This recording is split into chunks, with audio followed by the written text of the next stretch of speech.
Hey, what's up guys? My name is Jason777 and in today's video I'm going over basic just Warframe stuff.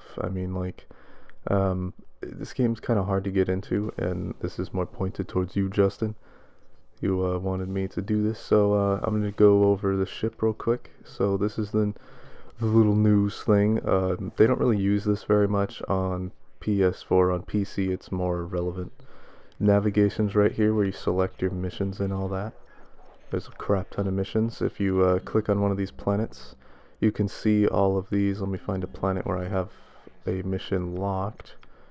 Pretty sure on Mercury they added some. Alright, so you see like these missions right here that are just a flat blue. Those are already finished and you don't need to do them. These ones with the bluish light outline, those ones are available and you have not done it yet. And the ones on the bottom there that you see are all staticked out, those ones you have not completed yet. Now that's pretty basic. That's like really basic. So getting on to something a little more complicated. The codex shows all weapons in the game. If you click on weapons, everything you have a star next to you have at level 30. And if you go down, everything with the progress bar is on its way to 30 but hasn't made it there yet. And everything that doesn't have any bar you haven't even used yet. And you can look at everything else that you want to look at in here. If you scan enemies with the codex scanner, they pop up in here. The ones with the stars that you have scanned the max amount of times. And when you scan them the max amount of times, it tells you what mods they drop. So right here, this is a Arid Lancer, and his rare drops are Fusion Core, Heavy Trauma, Iron Phoenix, and Streamline. My cat is sniffing my chair for some reason. Okay. Now that was the codex. Here's the market. This is where you spend all the platinum and get blueprints. If you don't want to spend platinum, which is the currency that you pay real money for. Of course, you don't want to spend that as much as possible. Credits are the in-game currency that you don't need to have real money to get. And you can buy the blueprints for the Warframes. It takes 3 days to build a Warframe if you already have all the parts built. Well, with primes, that's how it works. With the normal parts for them, you have to go farm them from bosses, and to farm prime parts you get them from the void, which is kind of tedious, especially if you're like me and you have to run the same mission like 50,000 times and you still don't have the part. Like I'm trying to get the Loki Prime helmet and I still don't have it. So this right here is the foundry. This is where you build everything to use without paying platinum. If you pay platinum, you don't have to wait for anything. You can see there's a little timer there on the bottom left. We'll look at the Act Bronco thing here. It gives you like a tiny description of it. All the materials are right below the description. You can see the gun on the left, and it tells you how many you own by right in that picture. It says 1 owned because I have the gun. And on the bottom left, that's how many credits it takes to unlock that blueprint or start the research, I guess. And right next to that is the amount of time it's going to take. So this takes 12 hours. Everything takes different times. Like this Vapor Spectre takes 8 hours and it takes 15,000 credits. This Force Spectre takes 50,000 credits and it takes 8 hours. Going down a little bit, Arcane helmets, by the way, are from before, I think it was update 14 or something like that. No, we're on update 14, aren't we? It was somewhere around there. It's very recent that they took out the bonuses that had like here, if you read the description here, it says adds max energy with a reduction to speed. Like all helmets used to do that pretty much. There was only a couple for certain Warframes that didn't actually do anything. But now they're just cosmetic unless they say Arcane in front of them. If it says Arcane, it's actually going to change your Warframe a little bit. Now, actually the Brack, I'll just go over that real quick. You get the Brack from an enemy that spawns randomly in missions, and you have to get marked to have them attack you. And That's a giant pain. I would not go for that if you're just starting in Warframe right now, to be honest with you. I would just go buy any other pistol, like, shoot, what's a good one? The axe stilettos if you're in a clan. My clan's recruiting. If you guys want a clan and you don't have any friends or something that have a clan already, or you just want to be in a bigger clan, then you could join my clan. And just send me a message on PSN or something. That would definitely be a nice thing. Okay, so here's all your mods here. So I have a crap ton of mods, so I usually use all of these little tabs here. So right here, this tab is just every mod. That's why it says all. These are all your Warframe mods, and your Warframe mods go on your little 10-0 dude. Your primary mods go on your primary weapon, secondary weapon, and so on. I'm sure you can tell. Stance mods go on your melee weapon. It goes all the way on the left when you're actually modding. It's all the way on the left side. I'll show you guys that in just a second. Sentinel mods go on your little companion buddy. The sentinel that's flying next to me. Or actually, he's not flying next to me. He's this little dude over here. My little parrot dude. This is your sentinel. Now this is where it gets a little more complicated. This is where you make your Warframes OP or not OP. And that's all these cards. You can trade and give these cards to people when you get to rank 2, Mastery 2. And your Mastery rank is a rank based off of how many things you've leveled up. So when you get something to level 30, it stops gaining you Mastery points. So it's best to usually just keep using new weapons and things, not just sticking to one, so you can keep gaining Mastery. Personally, I Forma stuff like a madman. You can see my Excalibur here has 4 Forma on him. You guys can check out my build for him if you want to see how much of a badass he is. He's one of the best Warframes in the game, and he's a starter frame, which is hilarious. My Bolter Prime here, this is something that a lot of people question me about because it's so OP. But this is basically the build. I don't even have a maxed heavy caliber on it, so it's not like crazy. Oh yeah, you know what? I just forgot to go over something about the mods. I'll get back into that in just a second. But with the mods, you can also fuse mods, and the point of fusion is, you see the little bars, the little notches on the left side of the card? You see how this one has black notches and this one has white notches? Not a racist joke. That's actually, the black notches means it's unranked, and the white notches means that it is ranked. And how many black notches is how many times you can upgrade the card.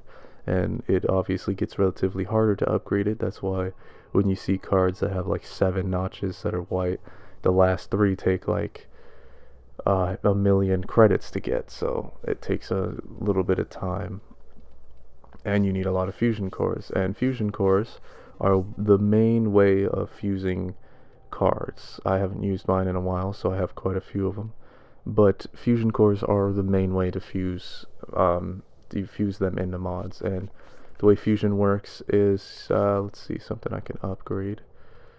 So blind rage here, you can see there's buttons right there. It says R3 fusion cores, L3 duplicates. I don't want to get rid of my duplicates because blind rage is something I could sell for quite a bit of platinum, and plus a lot of my friends usually need it, so I usually keep it and just give it to somebody who needs it or sell it for platinum. And if you click R3, it lags because I have so many cards. It might have even froze because I have so many cards. Okay, Fusion Conflict. Installed mod would exceed capacity of Valkyr. Yeah, so if you have this mod on a bunch of Warframes, there is a slight problem. It'll constantly be like, oh, it exceeds the capacity because everything has a capacity, and when you upgrade the card, it also upgrades the amount of space it requires to leave it on there. So that's a bad example. Let me upgrade something else that you guys will actually be able to use. Alright, Energy Siphon will probably be giving this away soon. Probably to you, Justin. This mod card is like essential for everybody who plays this game because it regenerates power. So if I click R3 on this one, it goes straight to rank 5 because I have a ridiculous amount of cards and a ridiculous amount of fusion cores, I mean. And you can sell the or I mean, when you do this, it also costs credits. Like it says down there on the bottom right, apply fusion for 25,200 credits. So I'm not going to do that because I don't want to waste my credits, and it's, you know, I already have an energy siphon.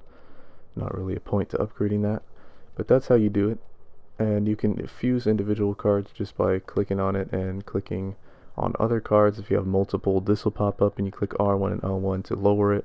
Click triangle to just select all the cards in that stack. So I can select all 6 of those if I wanted to, but I don't.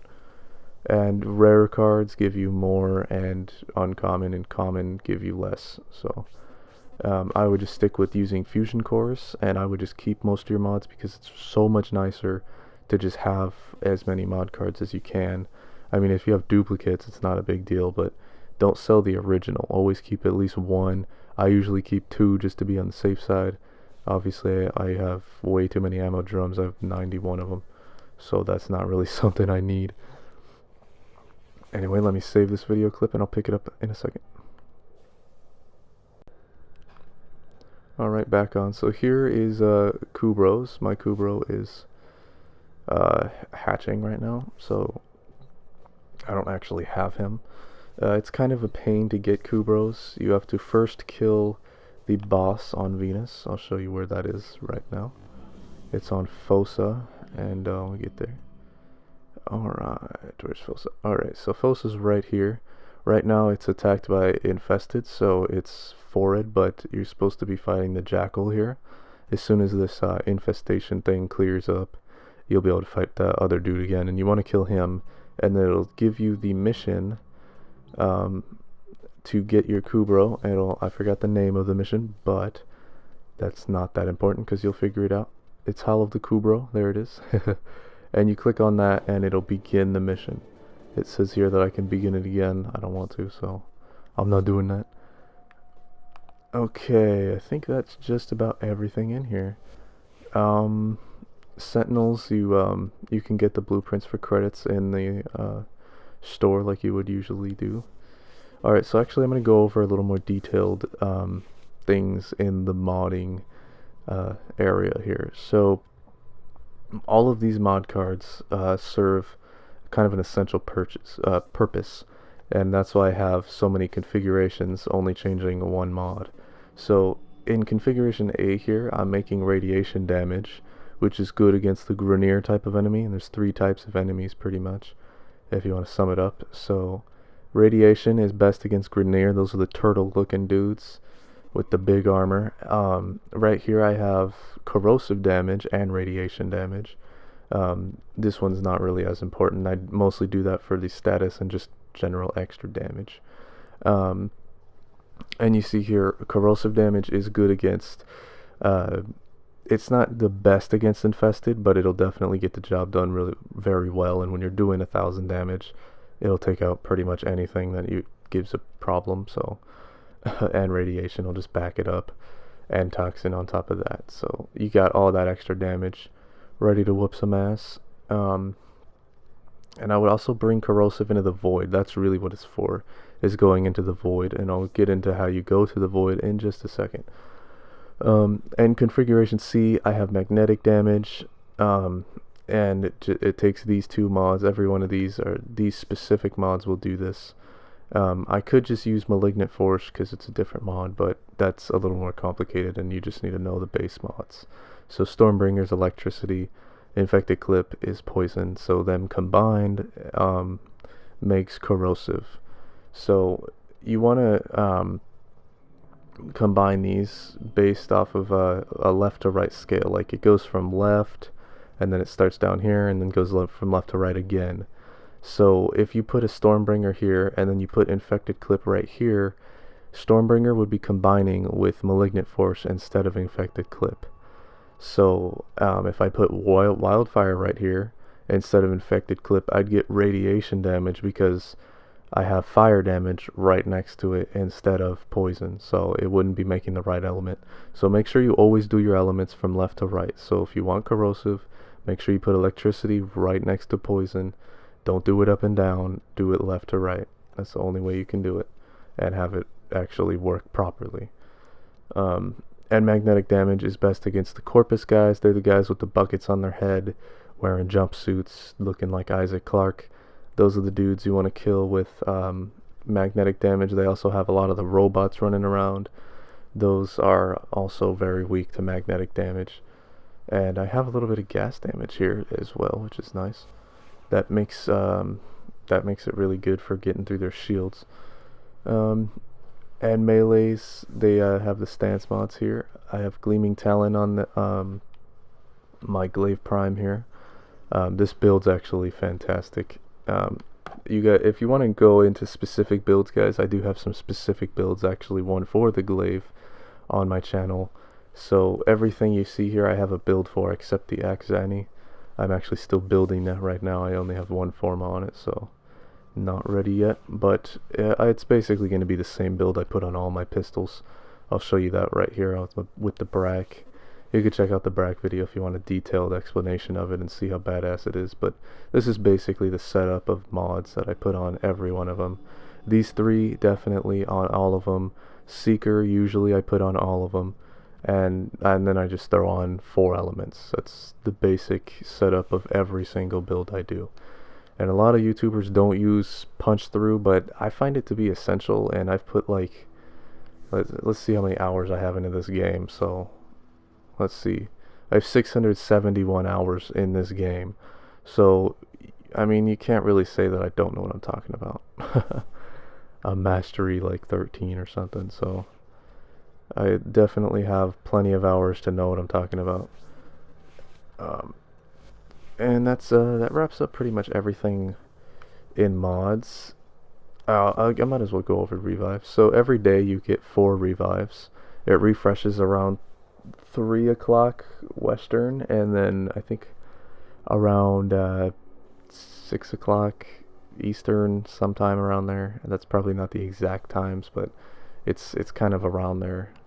And that wraps it up. Let's go over to the Void missions, because that's very important for getting all the cool stuff, all the shiny gold weapons. Alright, so the Void is right here. It's over like 4 from Mercury. And if you have keys, then you'll have all these things here. I have 39 survivals here. And Void keys basically just get you all the prime gear. And prime gear is all the gold stuff. Usually the better weapons are prime. Like the Bolter Prime, that's fantastic, one of the best guns in the game. I use it the most just because it's so overpowered, and I usually do such high rank things. And you don't search for a match when you click on these. You actually have to invite your friends or go in recruiting to invite people. If you click L2 in the start menu, or I mean the pause menu, you can go into the recruiting tab. If you if you try to recruit somebody in the region chat, it's not going to work out. So I'm going to just go over some of the lingo for you. So if you want to do a Tower 1 key, just type in T1 survival PM for invite.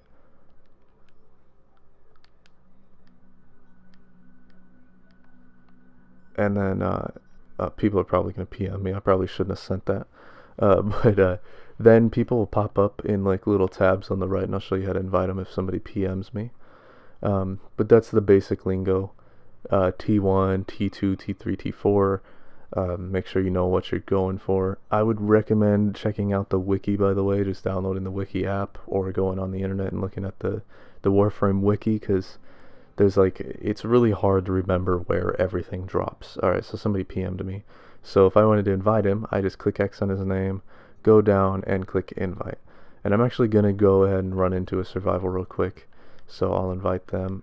Might as well, right? So trading lingo, WTS means want to sell, and WTB means want to buy. So if you're trying to sell something, look for people typing in WTB, and if you're trying to buy something, look for people typing in WTS. And if they're selling something you want, you can haggle with them and try to get what you want. And if you want to PM somebody, click the L2 button, click that /, and then click W space, and then type in their name. So I'll type in this Gatling gun guy.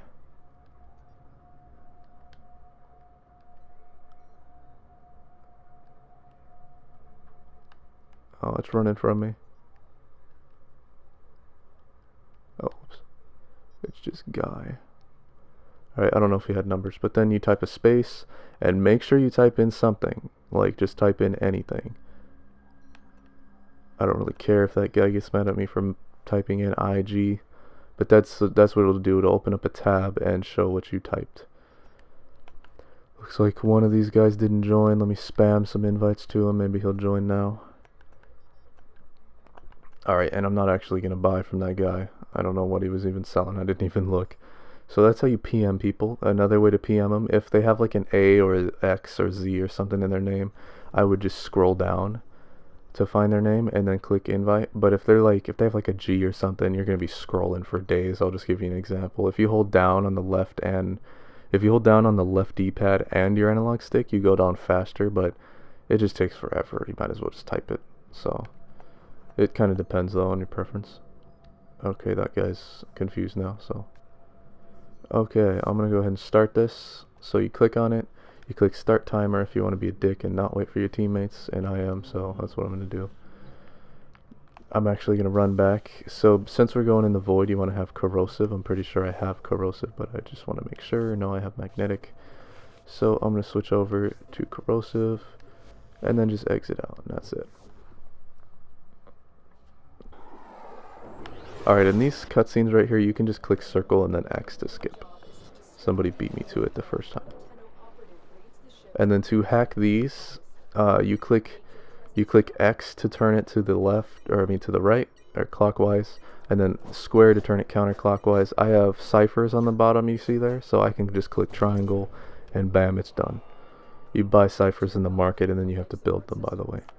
And all these green doors, like if they have the green, then it means you can go through it. If it's red, then you're out of luck. And if you look on the map there, on the top left, that little yellow icon thing is life support. You always want to be as close to life support as possible. Now going over some buttons here. When you're sprinting, holding L1 every second is kind of a good thing to do. Like, you hold it, let go, hold it, let go. It kind of makes you slide and just generally run faster. And if you want to look like a G, you can also hold it, click X, and then hold it again while you're in the air and be like a total badass. It's always fun to do. Let's see other buttons. If you hold down L2 and click L1, you can like do flips and just generally make your friends be like, what the fuck? I changed my buttons around so I can use the D-pad to use my powers, but for the base controls, you just slide up, down, left, or right on the touchpad to use all the controls that you want to do. Now to use melee channeling, which is an important part, you hold the triangle button and you'll whip out your melee, and to actually channel, you hold L2, and that'll make your guy and your melee weapon glow.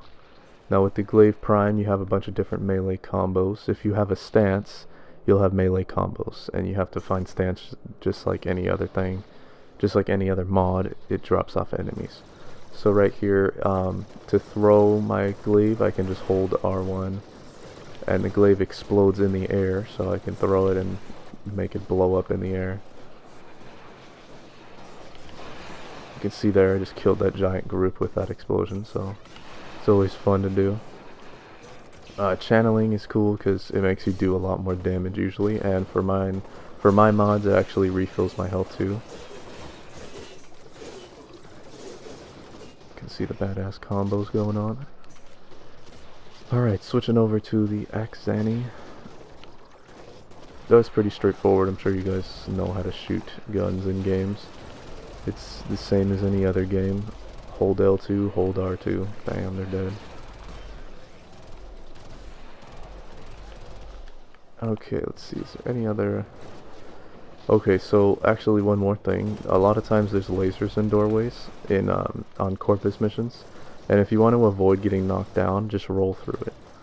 That avoids you getting knocked down, and you don't have to shoot the cameras. But if you want to be, like, I don't know, some guy that doesn't like to roll through lasers, then you could also shoot the cameras that are on the ceiling and stuff on Corpus missions, and that'll turn off the lasers.